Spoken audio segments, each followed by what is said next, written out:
भगवान का काम कौन कौन करता है, यदि इस बात को समझ गए तो जीवन भर भगवान की कृपा बरसेगी। दर्शक बंधुओं, कहते हैं मनुष्य अपने धर्म को, अपनी कर्तव्यों को, अपनी जिम्मेदारियों को भुलाकर कभी मोक्ष नहीं पा सकता। कर्तव्य कर्म से विमुख रहने वाले व्यक्ति से भगवान कभी प्रसन्न नहीं होते। इसीलिए कहते हैं अपने कर्तव्यों से हमेशा जुड़कर रहो। सत्य, अहिंसा और धर्म के साथ अधर्म के साथ जिम्मेदारियों को निभाना अधर्म है। धर्म के साथ अपने कर्तव्यों का निर्वहन करना पुण्य है।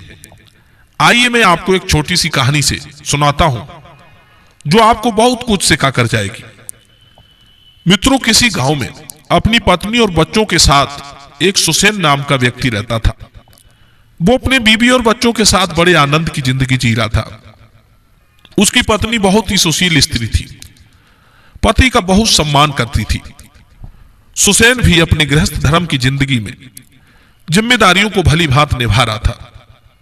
एक दिन वो एक साधु के आश्रम पर जा पहुंचा। साधु उपदेश कर रहे थे कि संसारिक मनुष्य अक्सर पत्नी, पिता, पुत्र में उलझा रहता है, इसीलिए उसका कभी मोक्ष नहीं हो पाता है। संसार में आसक्ति होने के कारण वो कभी भगवान का जप तप नहीं कर पाता है, इसीलिए उसे कभी मोक्ष नहीं मिलता। यदि अपनी मुक्ति चाहते हो तो विषय वासना मोह माया से अपना मन हटाकर भगवान के चिंतन में लगाओ, तभी आपको सदगति मिलेगी। मित्रों, साधु के उपदेश का सुसेन पर ऐसा प्रभाव पड़ा कि वो सब कुछ छोड़ छाड़ कर साधु बन गया और दिन रात भगवान का जप तप करता रहा। उसी आश्रम पर रहते रहते भगवान का नाम जपते जपते उसकी सारी उम्र बीत चुकी थी। उसका अंतिम समय निकट आ चुका था। उसे इस बात का अभिमान था कि उसने 30-40 वर्ष भगवान का गुणगान करने में बिता दिए। अब तो उसके खाते में बहुत सारे पुण्य जमा हो गए होंगे और उन पुण्यों के प्रताप से उसे मोक्ष मिल ही जाएगा। दर्शक बंधुओं, एक दिन वो सुसेन साधु भगवान का ध्यान कर रहा था। अचानक उसके ध्यान में भगवान की जगह एक स्त्री आ गई। वो स्त्री साधु से बोली, हे साधु, मुझ पर एक एहसान कर दो। तुम्हारे खाते में तो 30 वर्ष के पुण्य जमा है। अपने एक दिन के पुण्य मुझे दे दो और मेरे एक दिन का पाप आप ले लो। इतना कहकर के वो स्त्री अदृश्य हो गई। यह सोचकर साधु बड़ा दुखी हुआ। सोचने लगा, अजीब बात है, आज तक तो कोई स्त्री मेरे ध्यान में आई नहीं। अब जबकि मैं मरने वाला हूं, मेरा अंत समय नजदीक है, तो मेरे ध्यान में एक स्त्री आ रही है। इसका क्या मतलब है? साधु इस घटना से बड़ा परेशान था। थोड़ी देर बाद वो फिर भजन करने को बैठा तो उसके ध्यान में फिर वही स्त्री आकर उससे एक दिन का पुण्य मांगने लगी और अपने एक दिन के पाप उससे लेने को कहने लगी। साधु सोच में पड़ गया कि मेरे एक दिन के पुण्य लेकर यह स्त्री क्या करेगी। फिर सोचा, हो सकता है ये स्त्री किसी मुसीबत में हो, इसीलिए मुझसे पुण्य मांग रही है। परंतु मेरे गुरु ने तो मुझसे कहा है कि अपने पुण्य किसी को मत देना। मनुष्य के पुण्य उसके जीवन की अनमोल कमाई हुआ करती है। यदि वो भी उसने किसी को दे दिए तो उसे कभी मोक्ष नहीं मिलेगा। बड़ी कठोर साधना के द्वारा पुण्य अर्जित किए जाते हैं। साधु ने सोचा, हो ना हो यह स्त्री मेरे मोक्ष के मार्ग में रोड़ा बनना चाहती है। सुसेन साधु अपने गुरु के पास पहुंचा और सारी बात बताई कि गुरुदेव, एक स्त्री रोज उसके ध्यान में आकर उससे एक दिन का पुण्य मांगती है। मेरी समझ में नहीं आ रहा है कि मैं क्या करूं। तब गुरु ने समझाया कि देखो, अपने पुण्य किसी को नहीं दिए जाते। यही पुण्य मनुष्य की असली पूंजी है। साधु ने गुरु की बात मान ली और फिर भगवान का ध्यान करने बैठ गया। वो स्त्री फिर उसके ध्यान में आकर पुण्य मांगने लगी। सुसेन ने कहा, क्षमा करना, मैं अपने पुण्य आपको नहीं दे सकता, मेरे गुरु ने मना किया है। तब वो स्त्री कहती है, हे साधु, आप और आपके गुरु को धर्म का वास्तविक ज्ञान नहीं है। तुम जिस संसार की मोह माया और आसक्ति छोड़ने के अभिमान में हो, वो तुम्हारा अभिमान बेकार है। तुम और तुम्हारे गुरु ने आसक्ति को और अधिक कसकर पकड़ लिया है। साधु बनकर तुमने अपनी पत्नी और बच्चों को छोड़कर कौन सा बड़ा काम कर लिया। साधु पुरुषों का तो जीवन पर सेवा के लिए होता है, पर तुम में तो किसी की मदद करने का गुण ही नहीं है। उस स्त्री की बात सुनकर सुसैन फिर अपने गुरु के पास गया और पूरी बात बताई कि वह स्त्री हमारे बारे में ऐसा ऐसा बोल रही थी। गुरु ने सुसैन को डांटते हुए कहा कि तुम मेरे वचनों पर संदेह करते हो। वह स्त्री तुम्हें मोक्ष मार्ग से भटकाना चाहती है, तुम्हें पाप में डुबाना चाहती है। मुझे लगता है कि जरूर तुम्हारे पीछे बुरी आत्मा पड़ गई है। मित्रों, गुरु के डांटने पर सुसैन साधु चुप रह गया। अब वो जाए तो कहां जाए, किससे कहे। आखिरकार वो शांत होकर बैठ गया। उसने भगवान का ध्यान करना शुरू किया।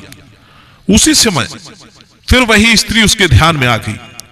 वो स्त्री कहने लगी, है साधु महाराज, लोग साधु बनकर स्वतंत्र हो जाते हैं, पर तुम तो इतनी वर्षें आत्मा और ब्रह्म के विषय में चिंतन और मनन करने के बाद भी अभी भी गुलाम बने हुए हो।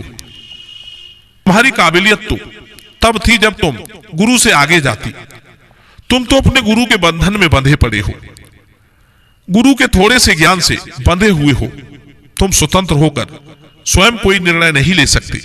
हे साधु जी, मैं एक बार फिर तुमसे निवेदन कर रही हूं कि तुम मुझे एक दिन का पुण्य दे दो और मेरा एक दिन का पाप ले लो। मुझे किसी को मोक्ष दिलाना है, इसलिए मैं बार बार तुमसे कह रही हूं। यही ईश्वर की इच्छा है। मित्रों, साधु अभी भी दुविधा में पड़ा हुआ था। सोचने लगा, संत मत कहता है कि किसी को अपने पुण्य नहीं देना चाहिए, पर धर्म कहता है कि किसी जरूरतमंद की सहायता करनी चाहिए।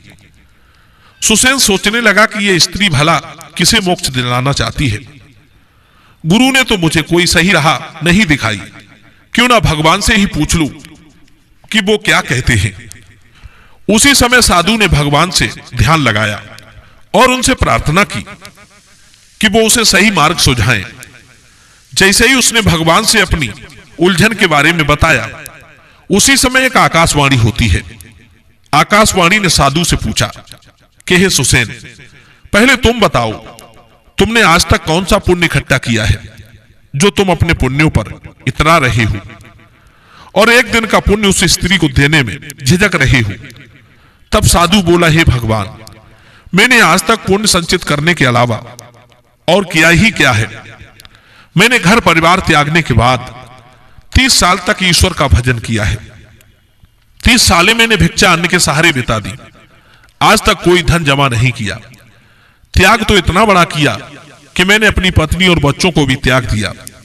दिन रात जब तप में लगा रहता हूं। यह क्या कुछ कम है? आकाशवाणी ने कहा, साधु जी, 30 साल में ऐसा करके तुमने कोई विशेष काम नहीं किया जो तुम्हारे पुण्यों को बढ़ाते। तुमने इन 30 सालों में दूसरों का कमाया हुआ और दूसरों का ही पकाया हुआ खाया है। खुद का कोई श्रम नहीं था।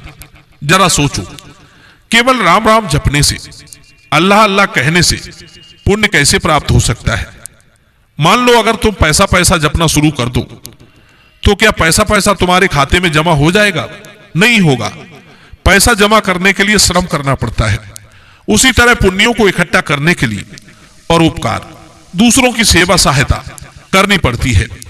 समस्त जीवों के प्रति दयालुता का भाव रखना पड़ता है।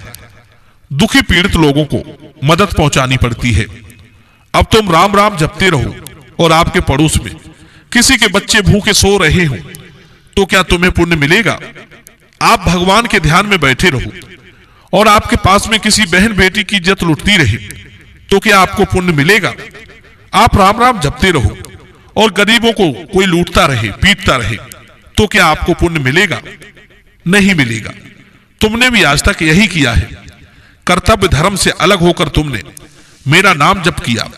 अरे मेरा नाम जप तो आप गृहस्थ धर्म में रहकर अपनी पत्नी बच्चों का पेट पालकर भी कर सकती थी।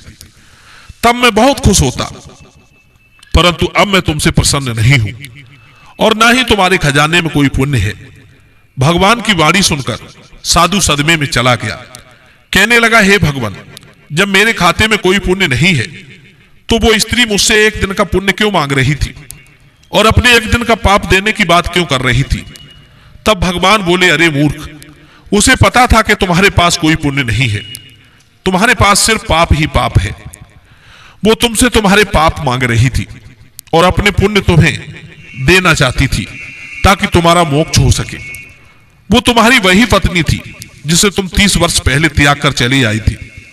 तुमने अपनी पत्नी और बच्चों को बेसहारा छोड़कर बहुत बड़ा पाप किया था। जब तुम अपनी पत्नी को छोड़कर घर से निकल आए तो वो बेचारी कई दिनों तक तुम्हारे इंतजार में बैठी रोती रही। तुम्हारे लिए तो उसे छोड़ आना सरल था, पर उसकी तो आप ही जिंदगी थी। बच्चे जब तक जवान नहीं हो जाते, स्वयं कमाने खाने नहीं लगते, तब तक पिता ही उनका जीवन होता है। और तुमने उन्हें त्याग कर उनसे उनका बचपन, भविष्य, पूरा जीवन ही छीन लिया। उन्हें शिक्षा से वंचित कर दिया। उन्हें उस अवस्था में दुख सहने को मजबूर किया जब वो पराधीन थे। तुम्हारे द्वारा कमाया गया धन थोड़े दिन बाद समाप्त हो गया। तुम्हारी पत्नी और बच्चों के आगे रोजी रोटी का संकट खड़ा हो गया। एक स्त्री अपने बच्चों को लेकर कहां मजदूरी करने को जाती, पर पेट के लिए तो करना ही पड़ता था। बच्चों को भूखा एक मां कैसे देख सकती थी, इसलिए उसने कहीं काम करने की सोची, पर वो इतनी पढ़ी लिखी नहीं थी जो उसे कहीं ढंग का काम मिल जाता। कई जगह भटकने के बाद जब उसे कहीं काम नहीं मिला तो वो मजबूर होकर के एक कुष्ठ आश्रम में काम करने लगी। स्वयं को बीमारी से बचाती हुई उन दुखियों की सेवा करती थी। लोग कुष्ठ पीड़ितों को उस आश्रम में छोड़ जाते थे तो उसे बड़ा दुख होता था, यह सोचकर कि आज फिर एक अपने परिवार से छूट गया। वो अपने आप को भी पापिन समझती थी। वो कहती थी कि मैं भी पापिन हूं, इसीलिए तो उसका पति उसे छोड़कर चला गया। उसने दीनहीनों की सेवा से इतने पुण्य संचित कर लिए हैं कि वो स्वयं उसको भी नहीं पता। वो रात दिन तुम्हारे मोक्ष की मुझसे प्रार्थना करती है। उसे आभास हुआ कि अब तुम्हारा समय नजदीक आ गया है, तो उसने मुझसे प्रार्थना की कि मेरे पति को मोक्ष देना, जिसके लिए वो घर त्याग कर गया है। मैंने उससे कहा था कि तुम अपने पति को अपने जीवन में से एक दिन के पुण्य दे दो, क्योंकि उसके पास पुण्य नहीं है, तो उसे मोक्ष मिल जाएगा। वो तुम्हारे मोक्ष के लिए रोज तुम्हारे ध्यान में आती है और तुमसे तुम्हारे पाप मांगकर अपने पुण्य देना चाहती थी। वो अगर तुमसे कहती कि तुम मेरे एक दिन के पुण्य ले लो, तो शायद तुम उसकी बात नहीं मानते, क्योंकि तुम्हें लगता था कि तुम्हारे पास बहुत सारे पुण्य हैं, इसीलिए वो तुमसे उल्टा बोल रही थी। वो तुम्हारा कल्याण चाहती है। वो अपने जीवन के सारे पुण्य तुम्हें सौंपना चाहती है। वो कुष्ठ रोगों से पीड़ित होकर मृत सैया पर पड़ी हुई है, तुम्हारे कल्याण की प्रार्थना करती रहती है। और तुम हो के तुमने ना उसे कभी याद किया, ना अपने बच्चों को। दर्शक बंधुओं, भगवान की वाणी सुनकर सुसेन साधु का मन गिलानी से भर गया। उसे गहरी गहरी सांसें आने लगी, पूरा बदन पसीने से भीग गया। वो जोर जोर से पत्नी को पुकारता हुआ घर की ओर भाग खड़ा हुआ। गुरु ने पूछा, कहां जा रहे हो? जवाब दिया, अपनी पत्नी और बच्चों के पास धर्म को सीखने। गुरु ने कहा, साधु बनकर अब नरक में जा रहे हो? सुसेन ने कहा, क्षमा करना, यदि नहीं गया तो नरक में जरूर चला जाऊंगा।